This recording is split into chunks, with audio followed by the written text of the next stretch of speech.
Salut, bienvenue dans cette nouvelle vidéo de l'atelier de Lexa. Avant que la vidéo commence, pense à t'abonner à la chaîne. Allez, à tout de suite.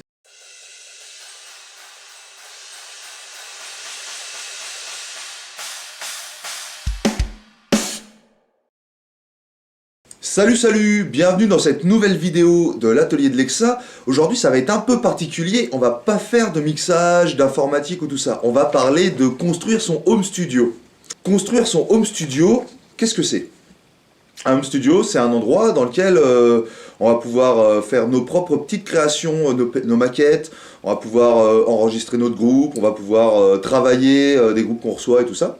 Ça va consister en plusieurs éléments. Le premier, il faut un ordinateur. Parce qu'on est en 2020, et en 2020, eh ben, on travaille beaucoup en numérique. Quel type d'ordinateur? PC, Mac, Linux, peu importe. Changez rien, si vous êtes habitué sur PC, Windows, continuez à utiliser PC Windows. Si vous êtes habitué à utiliser Mac Apple, eh bien continuez à utiliser Mac Apple. Si vous êtes plutôt PC Linux parce que vous êtes plutôt axé sur l'univers du libre, eh bien continuez à utiliser votre PC Linux. Voilà. Quoi qu'il arrive, une chose est sûre, c'est qu'il va falloir favoriser la mémoire vive. Un bon compromis, c'est 8 Go minimum. Plus, c'est toujours mieux. Voilà, donc on sait qu'on a des ordinateurs qui peuvent monter jusqu'à plus de 32 Go de mémoire vive. À partir de 16, on est très confort. 32, c'est le top. On peut toujours en mettre en plus, hein, c'est pas un souci. Le petit plus, c'est d'avoir un SSD. Vous savez, c'est les nouveaux disques durs format mémoire flash. Ce qui permet d'avoir une rapidité extrême. C'est comme une grosse carte SD, mais dédiée à vos applications. Donc ça, c'est super d'avoir un SSD sur votre PC qui va lancer toutes les applications dessus. Portable ou fixe? Alors ça dépend de votre utilisation. Si vous êtes amené à bouger beaucoup, favorisez peut-être un portable. Si vous êtes amené à vous construire une pièce chez vous, eh bien peut-être il est plus judicieux d'avoir une tour à l'ancienne avec clavier, souris, écran, voilà, plutôt une configuration fixe. Ce que j'aime beaucoup moi chez Linux, c'est son côté univers libre, c'est-à-dire qu'il y a beaucoup de logiciels qui sont équivalents à des logiciels propriétaires, notamment sous Linux on a Ardour, qui est un équivalent à Pro Tools, et qui prend en compte beaucoup de VST standards. Donc à savoir, les VST ont été créés par Steinberg, le développeur de Cubase. Ça, il y a quelques années. C'est très ergonomique aussi, puisqu'on peut le configurer comme on veut. Mais dans les petits moins, des fois c'est pas très stable, et tout le matériel que vous pouvez acheter dans le commerce n'est pas forcément toujours compatible. Mais bon, on va dire 90% du matériel est compatible aujourd'hui. Windows, les petits plus, c'est très grand public et c'est très stable. Le petit moins, du coup c'est trop grand public, donc il faut avoir un PC Windows. Si vous avez une connexion internet, surtout ne le branchez pas dessus, ça va être un PC de travail. Pourquoi? Parce que l'antivirus nécessaire va prendre beaucoup de mémoire vive. Et du coup, si vous êtes un peu léger en mémoire vive, eh ben, vous risquez d'avoir des petites galères. Donc attention à la connexion internet. C'est-à-dire que si vous travaillez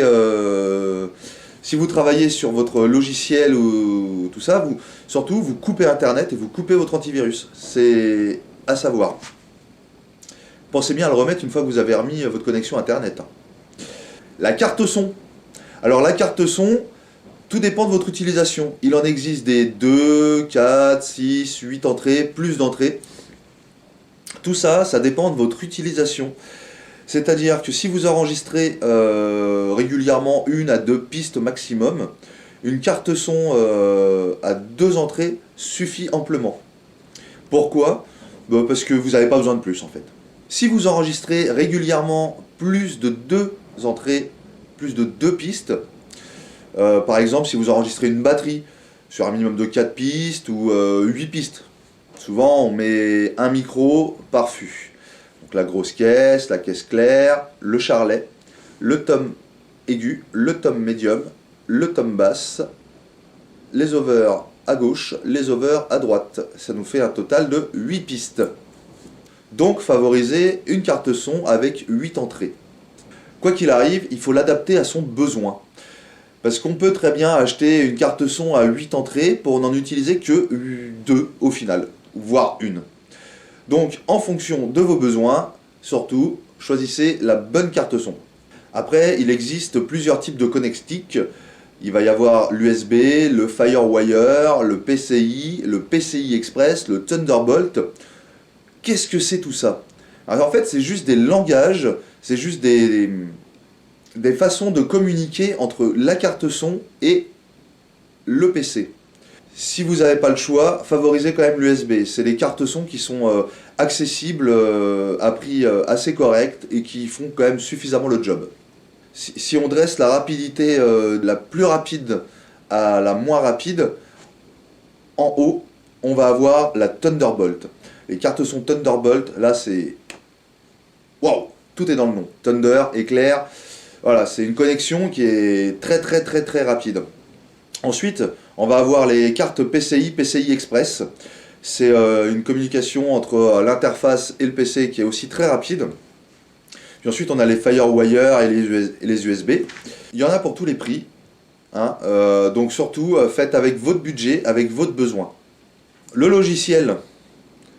Donc moi ici, j'utilise Reaper parce que ça fait quelques années que je l'utilise et que j'aime bien son interface, son coût, qui est très accessible par rapport à d'autres DAW.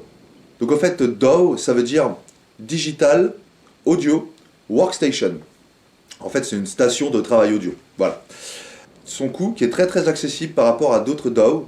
Et en plus de ça, il prend tout. Il prend tout. Il prend toutes les VST. Il est compatible avec beaucoup de choses. Non, il est vraiment... C'est un très bon compromis pour le prix. Voilà. Qui est très accessible. Sinon, en libre, sous Linux, vous avez Ardour. Donc j'en parlais tout à l'heure en début de la vidéo. Donc Ardour sous Linux, c'est un très bon DAW. Sachant quand même que sous Linux, Reaper fonctionne. Puisque moi je suis sous Linux et j'utilise Reaper.